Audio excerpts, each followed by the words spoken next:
Les Voix de la photo, c'est le podcast qui donne la parole aux acteurs du milieu de la photographie pour nous dévoiler leur parcours, la réussite, parfois leur revers, et nous glisser quelques conseils en chemin. Bonjour à toutes et à tous, vous écoutez Les Voix de la photo et je suis Marine Lefort. Donc aujourd'hui, je suis avec Antoine Saubrier, donc associé chez l'agence Bildung. Donc l'agence Bildung est une agence de conseil et de valorisation de la création indépendante. Bonjour Antoine. Bonjour Marine. Donc tu as travaillé chez des agences telles que Talent & Partner, tu as rejoint Bildung depuis environ 2 ans et tu es associé depuis quelques mois. Donc les deux fondateurs de l'agence sont Isabelle Moisy-Copty et Simon Descamps. Vous pouvez réécouter l'épisode avec Entreprendre dans la mode, l'épisode 176 avec Adrien Garcia si vous voulez entendre les trois associés. Donc Bildung n'est pas une agence comme les autres, car comme on va le voir plus en détail dans cet entretien, vous accompagnez des créatifs indépendants via un accompagnement individuel ou des formations. L'accompagnement pour les indépendants porte sur les stratégies globales, leur administration et comptabilité ou leur communication, et vous accompagnez également des marques en apportant du conseil stratégique, artistique et du sourcing. Donc l'agence représente toutes sortes de créatifs, donc des photographes, des typographes, etc. Mais le focus de cet entretien sera fait sur les photographes, car c'est ton domaine d'expertise.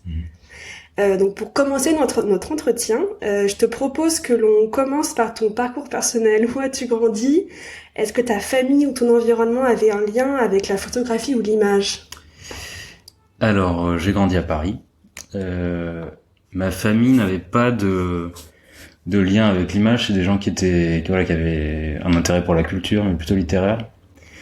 Il y avait quelques personnalités photographes plus haut dans la famille, plus lointaines, mais que je connais, dont j'ignorais l'existence, quoi.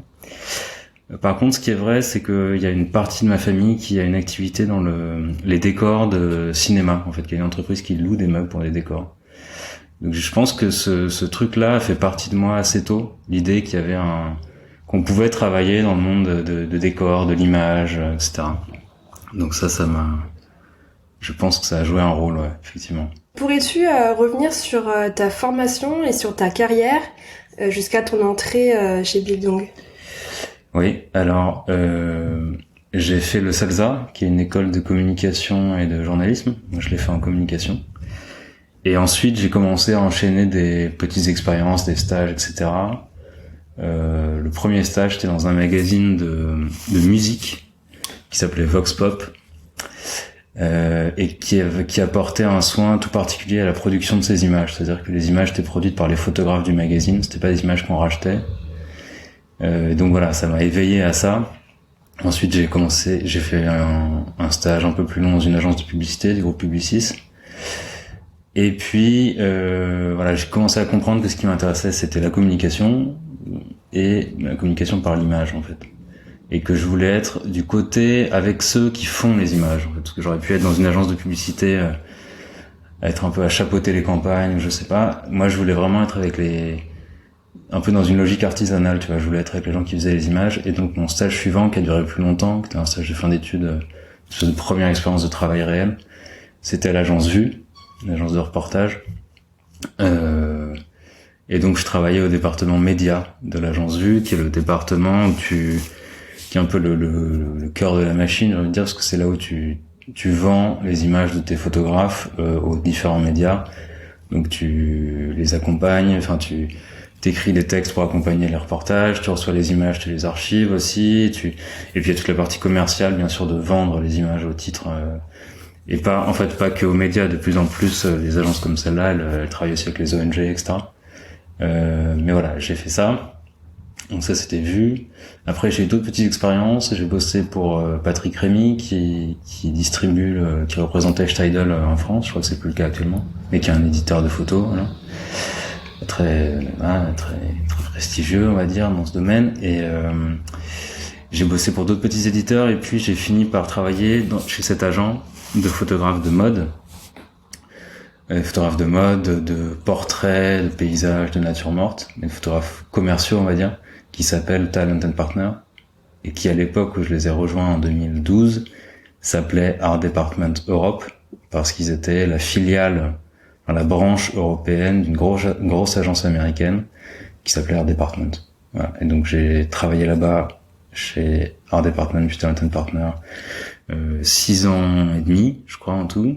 Et je suis parti et j'ai rejoint Bildung très vite à ce moment-là, où je suis maintenant associé depuis 6 mois, quelque chose comme ça. Et pourquoi tu as quitté Talent Partner? Je suis parti parce que si tu veux, il y a une façon simple de répondre à la question qui est de dire que j'avais fait le tour de ce métier-là. Mais c'est pas du tout la vérité. Enfin, c'est pas du tout comme ça que je voyais les choses. En fait, pour moi, le métier d'agent, il a une part artisanale, donc il a une part nécessairement un peu répétitive. C'est-à-dire que tu travailles avec des artistes, tu réponds à des demandes, tu fais évoluer la carrière de tes artistes, tu réponds à des demandes qui évoluent, tu intègres d'autres savoir-faire pour accompagner tes artistes, la 3D, la vidéo, par exemple pour les photographes. Mais il y a quand même cette notion qui est que tu vas travailler avec un pool de photographes qui est assez identifié, même s'il évolue, et tu vas faire la même chose de mieux en mieux, on va dire. Donc ça, c'est une part artisanale que moi je renie pas du tout et qui m'intéresse beaucoup. Mais je pense que il y avait d'autres raisons, mais je pense que j'en étais arrivé à un point où j'avais l'impression de plus arriver à apporter grand chose à cette agence.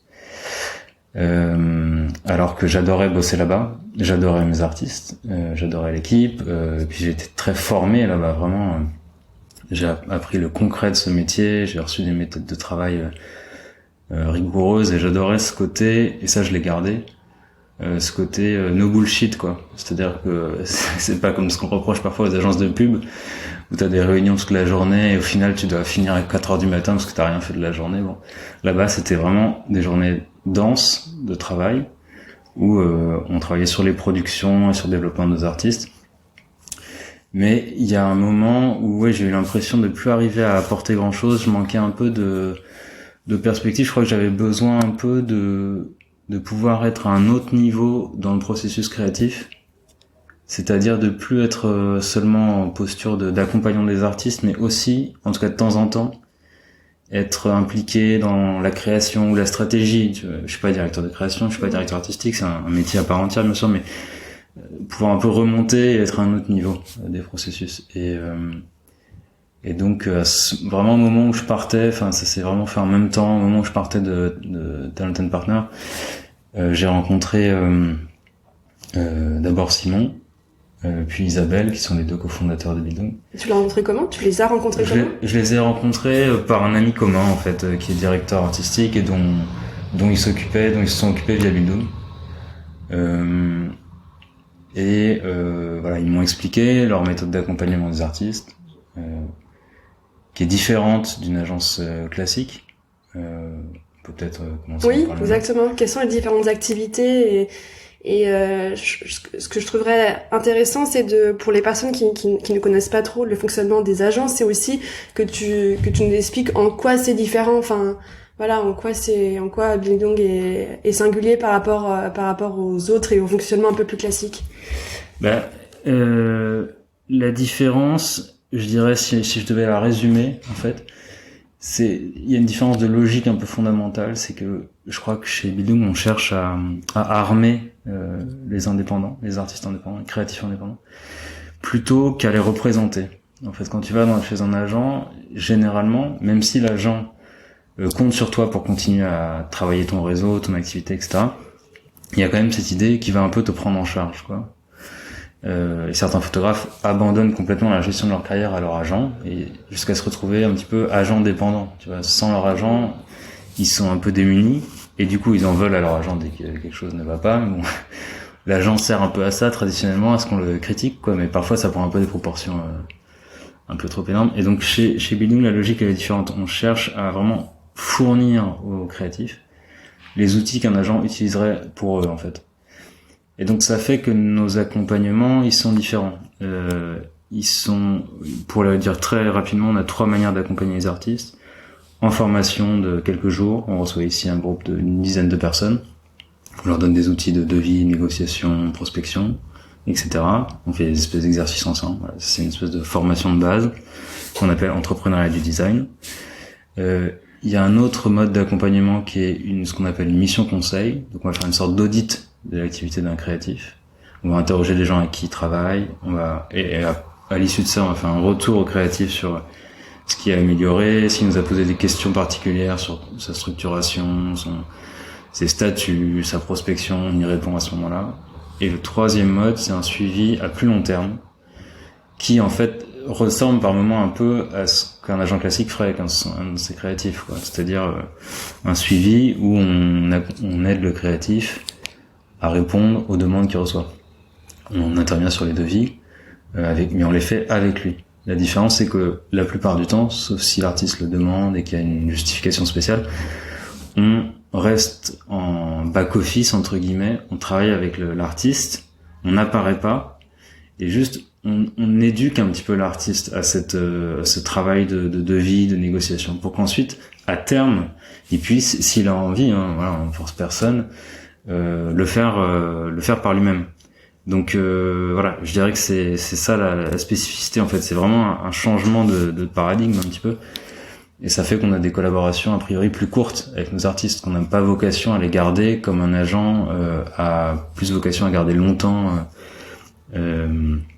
ses artistes. Et puis il y a aussi autre chose qui est assez fondamentale, c'est que comme on n'est pas un agent classique d'artiste, on intervient aussi directement auprès des marques. Et là, dans cette situation-là, on se positionne un peu comme une sorte d'agence de communication, comme une petite agence de publicité, sauf qu'on n'est pas une grosse agence, c'est une espèce d'énorme paquebot qu'il faut activer. Voilà, on est une petite équipe qui compose une équipe spécialement pour chaque projet.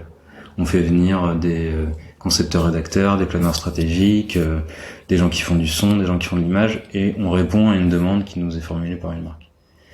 Mais ça fait comme on n'est pas lié à nos artistes, si tu veux, comme un agent d'artiste classique l'est, on est beaucoup plus libre. Évidemment, on consulte des gens avec qui on travaille pas, des artistes qu'on interroge à ce moment-là. Donc on garantit entre guillemets la qualité du travail parce qu'on on s'est renseigné, il y a un travail d'intelligence, de veille sur les artistes, même ceux avec qui on travaille pas directement. Mais c'est pas dans notre pool d'artistes. Donc du coup, on est plus libre, quoi. Donc en fait c'est ça la différence, et ça fait qu'il y a une beaucoup plus grande variété d'interventions auprès des marques. Ça peut être du sourcing, ça peut aller jusqu'à la production de shooting photo, et les domaines sont plus variés.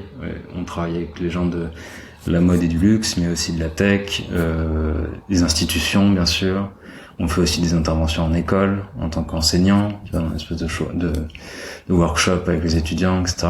Donc c'est ça, je pense, les différences principales. Et ça fait qu'on n'a aussi pas exactement le même profil d'artistes avec qui on travaille. Souvent des artistes un peu plus jeunes, donc ça nous oblige à être plus en contact avec les écoles d'art, de voir les sorties d'école, les diplômes, etc. Donc voilà, garder un œil sur la création vraiment actuelle, quoi. Parce que du coup, les créatifs qui font les formations avec qui vous travaillez, ils peuvent être à n'importe quel stade de leur carrière. Est-ce que quelqu'un qui sort d'école demain, il peut demander à faire la formation Il y a pas de restriction d'âge, on va dire. La seule restriction, j'ai envie de dire, c'est celle du prix, mais c'est des formations qui sont financées, c'est-à-dire que si t'as ton compte formation, tu cotises, elle t'est entièrement remboursée, t'as pas à sortir d'argent. Donc évidemment, si tu sors de l'école, t'as pas encore commencé à cotiser, donc ta situation est différente, mais à part ça, on reçoit des gens d'âge et de niveau de carrière assez différents. Bien sûr, on n'a pas encore reçu de photographes de 70 ans en formation, il y aurait un côté un peu étrange, mais on a reçu des gens qui étaient plus âgés, tu vois, par exemple, qui se posaient des questions sur une évolution à donner à leur carrière, quoi. Et donc qui remettaient un peu le nez dans aussi d'être avec des gens plus jeunes, voilà. Mais bon, c'est quand même des groupes qui sont assez homogènes et qui ont autour de 25, 35, 40 ans maximum, c'est à peu près ça les âges qu'on reçoit, quoi. Du coup, vous êtes 3 associés. Comment vous répartissez un peu les tâches? Est-ce qu'il y en a un qui est que sur les formations? Est-ce que vous avez une organisation? Est-ce que, du coup, je pense que c'est aussi intéressant que tu nous expliques qui est spécialisé, dans quel secteur, et puis comment vous répartissez aussi dans l'ensemble. Donc le profil de Simon, par exemple, c'est quelqu'un qui a travaillé en agence de publicité pendant longtemps, surtout sur des budgets luxe, joaillerie, etc. En tant que planeur stratégique et en tant que commercial. Et Isabelle, c'est quelqu'un qui était rédactrice en chef du magazine Étape Graphisme. Donc évidemment, ils n'ont pas les mêmes profils, ils n'ont pas les mêmes réseaux. Et partant de ça, ils travaillent pas exactement sur les mêmes choses, mais en fait, on met tous, entre guillemets, pour l'instant, la main à la pâte en ayant nos propres domaines. C'est-à-dire, il y a des gens qui nous aident en back-office sur les formations, sur l'aspect administratif. Et après, Simon, Isabelle, ou moi, je vais commencer à le faire aussi, intervenons pendant les formations sur des sujets sur lesquels on est légitime, si tu veux.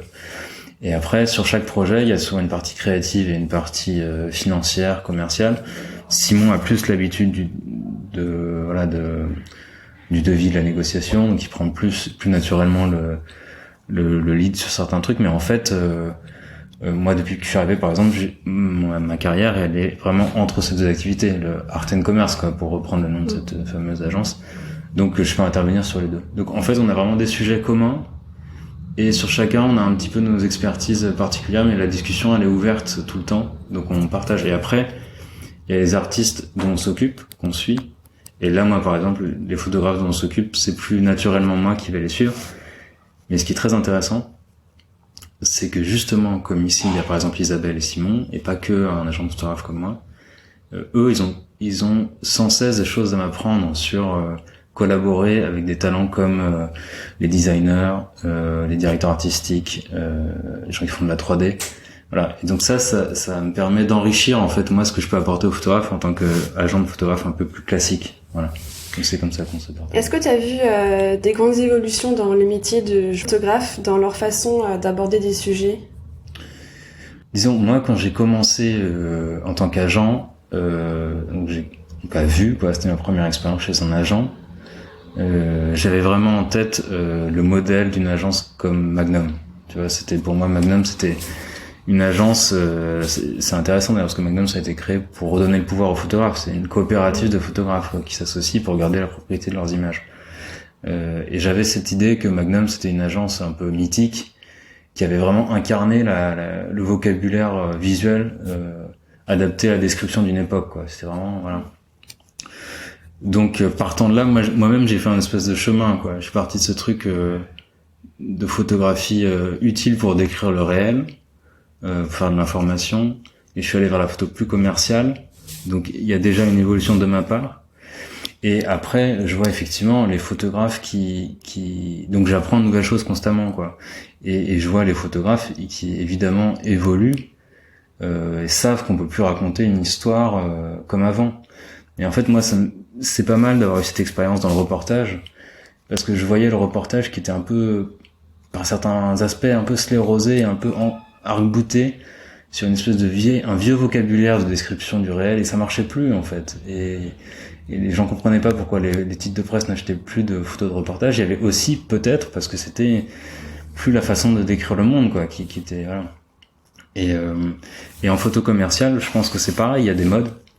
Et tu fais plus une photo de n'importe quelle d'une nature morte la même quoi, même produit, tu le photographies plus pareil qu'avant. Donc il y a des nouvelles données, il y a la 3D, le digital en général, le film, d'autres types d'influences, une imagerie qui bouge. Donc effectivement, je dirais que la 3D c'est un peu le lieu commun de l'évolution des photographes mais qui doivent aussi, c'est intéressant.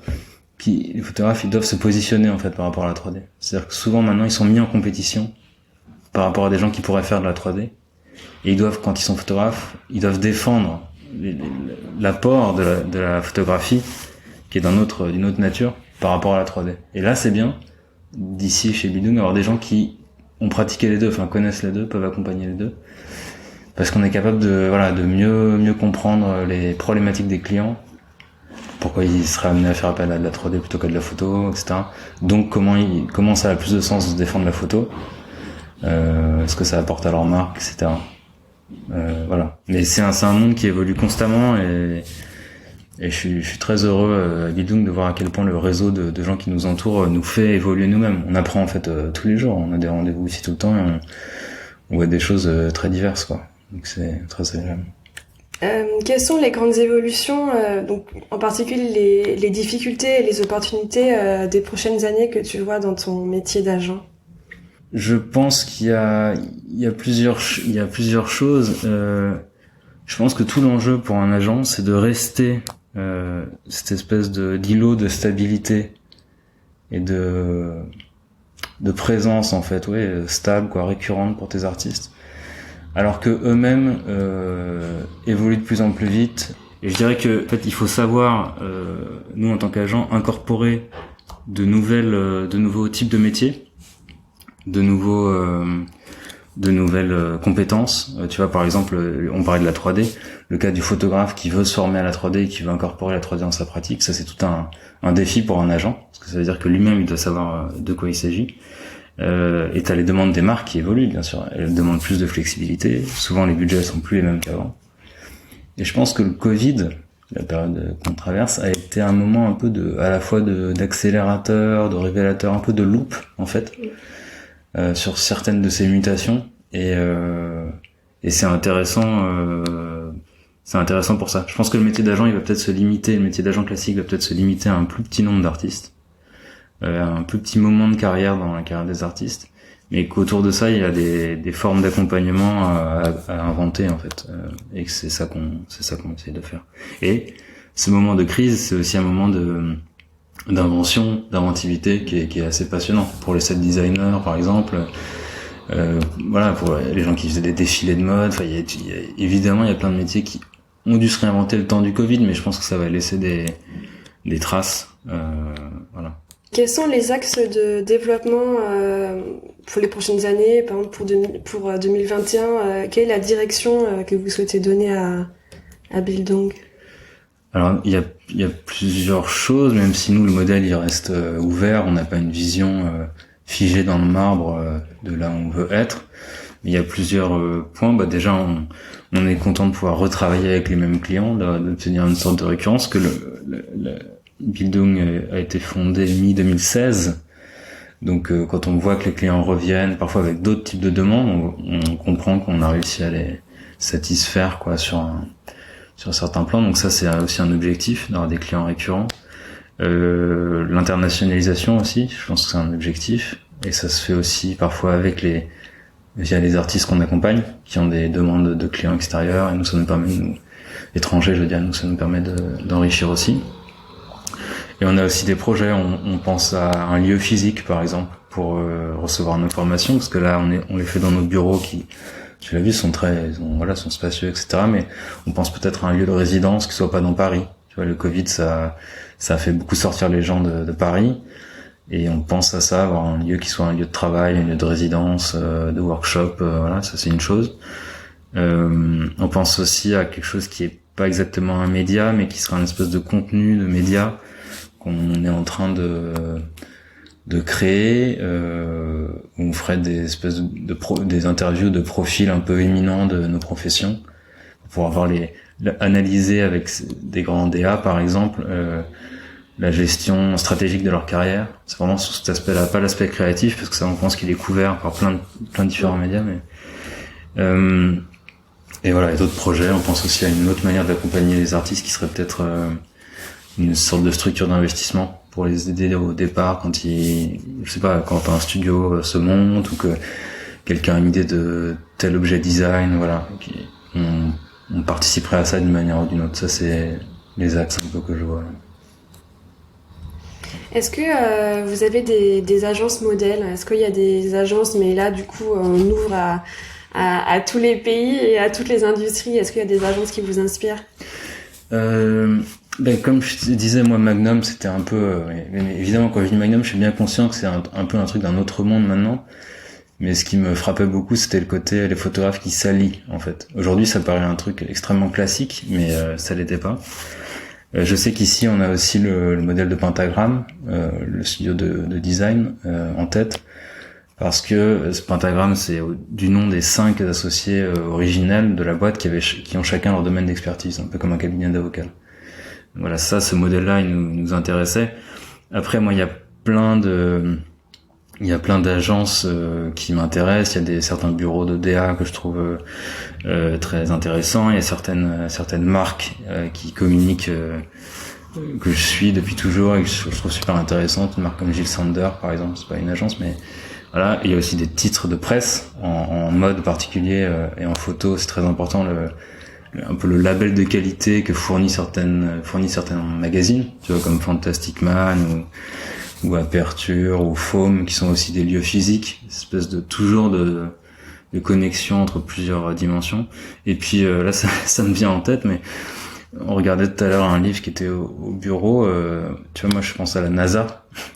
La NASA, typiquement, c'est une agence au sens propre aux États-Unis, et c'est quelque chose de public, mais qui travaille dans l'innovation, bien sûr, travaille avec des corps de métier extrêmement différents, et chez qui la communication a un rôle très important. Et tu vois, je trouve que c'est pas anodin si aujourd'hui les gens ils ont des pulls NASA et pas des pulls agence spatiale européenne. C'est parce que la NASA a vraiment, entre guillemets, colonisé l'imaginaire de l'espace, parce qu'ils ont bien communiqué, parce qu'ils ont fait toutes sortes de livres, voilà, il y a toute une gestion du contenu, en fait, de la communication, de l'image, beaucoup. Et une marque, quoi. Exactement. Une marque qui est vraiment forte. Ouais, alors bon, après il y a plein d'à côté, etc. Mais ça, typiquement, je trouve ça intéressant. Et je crois que tu parlais de rencontres, etc. Moi, en fait, j'ai eu la chance de toujours travailler dans des structures où les gens étaient passionnés. C'est-à-dire, tous mes choix de carrière, de parcours, je les ai faits sur la base du contenu. C'était toujours ça, et donc j'ai fait beaucoup de candidatures spontanées. J'ai fait beaucoup un peu de toquer à la porte, quoi. Et bon, maintenant j'ai une sorte de réseau et de carrière, donc c'est plus comme avant exactement, mais il y a quand même toujours ce côté chez moi de vouloir travailler, enfin en fait de pas savoir faire autrement. Parfois c'est un peu limitant, mais de travailler qu'avec des gens qui adorent leur métier, le contenu de leur métier. Et donc j'ai jamais me posé la question d'aller au travail, de me dire ça m'intéresse. Il y a toujours des parties du travail qui t'intéressent moins, mais le contenu m'a toujours passionné, quoi. Donc ça, j'ai beaucoup de chance. Et ouais, je veux quand même profiter de l'occasion pour rendre hommage aux gens qui m'ont un peu formé. Et je pense aux gens du magazine Vox Pop. C'était les premiers avec qui j'ai travaillé. C'était un premier stage. Jean-Luc Chaput, le rédac chef, et Samuel et Mathieu, les photographes, entre autres, quoi.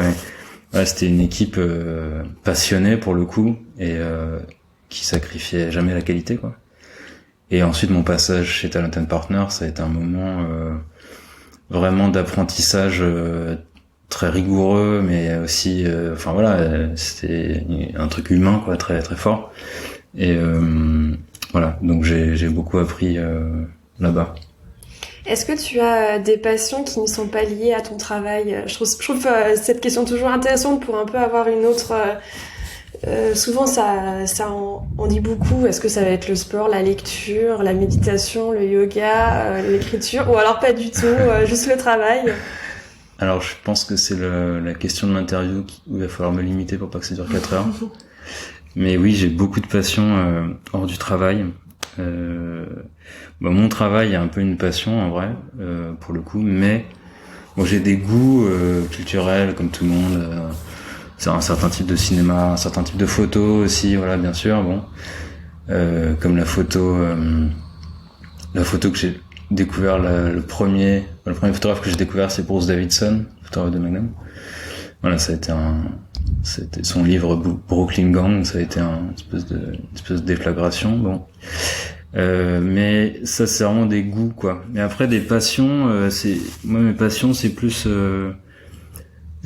l'astrophysique, la préhistoire, la randonnée. C'est plus ça. C'est vraiment des choses dans lesquelles je bascule un peu, dans lesquelles je perds un peu le contrôle. Mais je pense que ça nourrit. Après, plus sérieusement, je pense que ça nourrit vraiment mon rapport au travail aussi. Et tu regardes des films, un documentaire, tu lis des livres? Ouais, exactement. Je lis des livres, je vais voir des expos, et puis je parle de préhistoire. Je visite des endroits. Récemment, en septembre, j'ai visité des grottes en Dordogne, des grottes préhistoriques. Et c'est marrant, mais tu vois, j'étais dans une de ces grottes, qui s'appelle la grotte de Bernifal, qui est un endroit un peu rare, il faut visiter, il faut s'organiser, il faut voir le propriétaire, etc. Et dans cette grotte, t'as un visage humain qui a 13 000 ans. C'est très rare, quoi. Et c'est l'original de la grotte, c'est pas une copie. Tu vois. Et c'est marrant que j'ai eu une espèce de choc de Stendhal dans cette grotte là, en me disant, tu sais, il y a cette histoire que les images, moi je travaille tout le temps avec les images sont un peu des leurres, que voilà, c'est pas la réalité, etc. Et que bon, on serait dans une caverne, voilà, la caverne de Platon, quoi. On verrait que des... Et moi je crois pas du tout à ça, je suis pas platonicien. Je crois que le réel c'est à l'intérieur de la grotte. Et tu vois, là j'étais dans cette grotte dans cette caverne et je voyais ce visage, cette image, et je me disais voilà, les images, ça nous fait réfléchir, c'est le début de l'intellect en fait, ça part toujours du sensible en fait. Donc c'est pour ça que moi les images continuent à me faire avancer quoi dans mon travail. Et est-ce que tu aurais des conseils pour des créatifs qui souhaitent se lancer en 2021 dans cette période un peu compliquée, voilà, est-ce que tu aurais quelques conseils qu'on t'aurait donnés ou alors que tu as appris dans ton parcours? J'ai envie de dire en apparence ça promet pas d'être facile parce que y a beaucoup de monde quoi. Et en même temps on a toujours et même encore plus besoin d'images. Enfin, les marques, les institutions, la communication par l'image est omniprésente. Je pense qu'en fait les enjeux, donc je pourrais donner des conseils un peu du type professionnel, etc. Mais je pense qu'il est plus intéressant pour les gens qui ont comme ça ce goût créatif et qui veulent en faire leur activité, c'est de se demander d'essayer de connaître leur culture en tant qu'artiste, enfin d'essayer de prendre un peu de recul en fait aussi sur leur pratique. Et de se demander à qu'est-ce qu'ils veulent, c'est peut-être un peu trop philo, mais à quel monde ils veulent participer avec leurs images en fait. Est-ce que voilà, parce que après ça implique certains choix dans leur positionnement, des clients avec qui on travailler, etc. Et puis de bien s'entourer.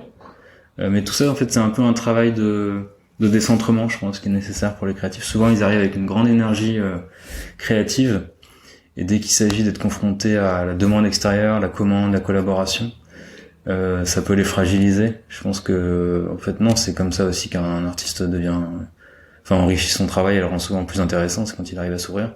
Et ça demande de s'être un peu décentré, avoir une meilleure conscience peut-être de son propre travail. Enfin après, je suis plutôt admiratif en fait des gens qui ont la foi, et moi j'en vois tous les jours. Et c'est incroyable d'ailleurs, c'est vraiment touchant de voir l'énergie des jeunes créatifs, photographes, designers, 3D, j'en sais rien. Et tu sens tout de suite les gens chez qui leur créativité, leur expression, c'est une évidence pour eux, à la fois une urgence et une évidence. Et tu sens que toi t'es là avec tes conseils, tes devis, etc., mais qu'eux ils ont un truc qu'il faut vraiment respecter quoi, et qu'il faut bien encadrer et protéger pour que ça grandisse dans le bon sens, je trouve. Super. Eh ben merci Antoine. Merci Marine. Merci. Merci d'avoir écouté Les Voix de la Photo. Si l'épisode vous a plu, partagez-le autour de vous, abonnez-vous, laissez votre avis et des étoiles. Si vous voulez en savoir plus, suivez-moi sur les réseaux sociaux. Je vous invite également à me contacter pour m'indiquer les sujets ou les personnes que vous aimeriez entendre. À très vite!